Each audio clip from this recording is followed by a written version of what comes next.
Good afternoon. Chris Whelan here from the Center of Business Excellence, helping ambitious business owners to build better results. I want to talk to you today about something which is absolutely apparent to most of us, and yet so few of us get it right.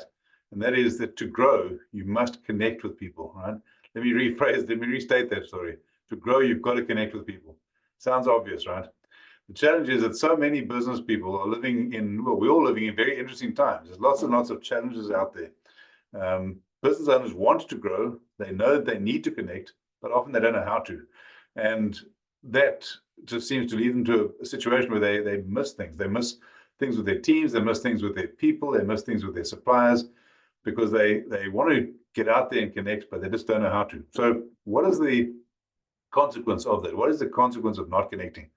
Well, excuse me, if you can't connect, the first thing is you can't influence, right? Because leadership is nothing more than that. Leadership is about influencing people, influencing those in your teams, influencing those in your supplier base, influencing your customers. Leadership is about influence. And if you can't connect with them, number one, you can't influence them. Right? If you can't influence them, right, imagine your team. If you can't influence your team, you cannot improve your productivity. If you can't improve your productivity, your profitability is not going to work either.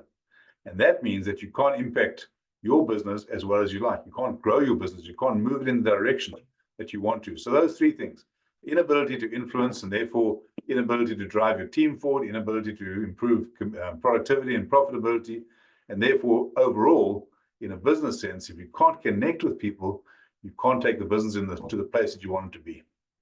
Three massive problems. But here's what I know, and there's four-ish areas that I want to cover today. Number one, the number one criteria, right, for advancement in any leadership position is communication. The number one criteria, let me repeat that again, is communication. If you can communicate, that's not Chris's statistic, that's the Harvard Business Review. If you can communicate, what happens is that a whole range of things open up.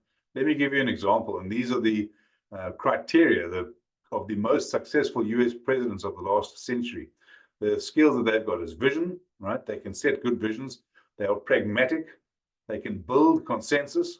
They have a huge amount of charisma. And then the fifth thing is that they are transformers of society. They're transformers of society. So those massive areas are all down to communication. So that's the first thing.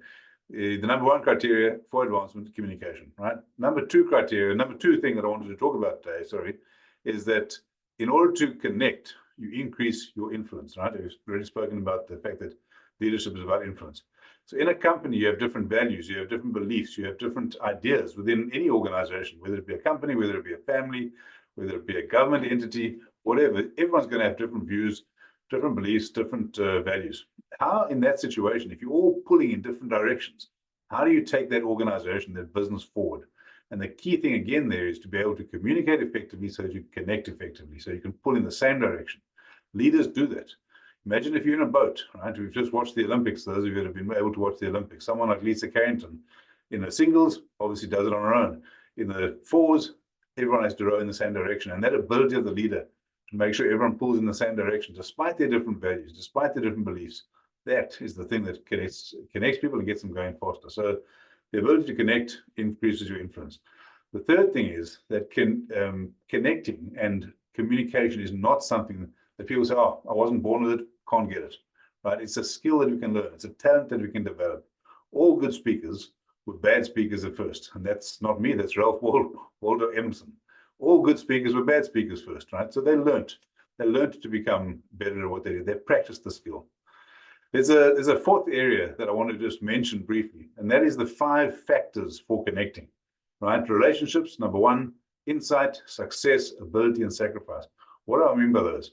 5 areas for connecting. Relationships, right? Who do you know? Who are you engaged with, right? People want to see other people that they are interested in. So who are you building relationships with? Number one. Number two, people are interested in insights.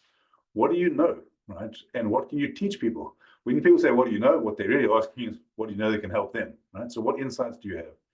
Success, people want to be attracted. People are attracted to other successful people. So then what have you done?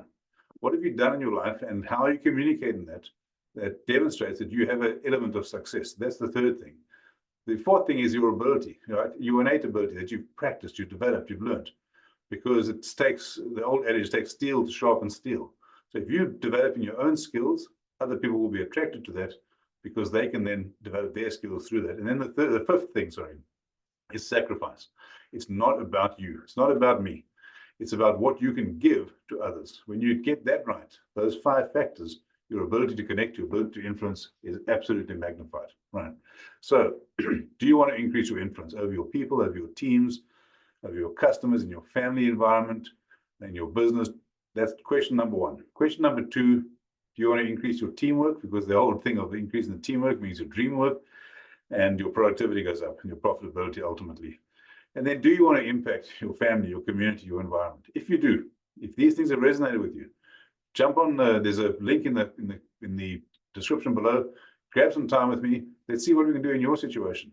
Let's see how we can help your communication grow, not just your communication though, more important, your ability to connect and your ability to lead.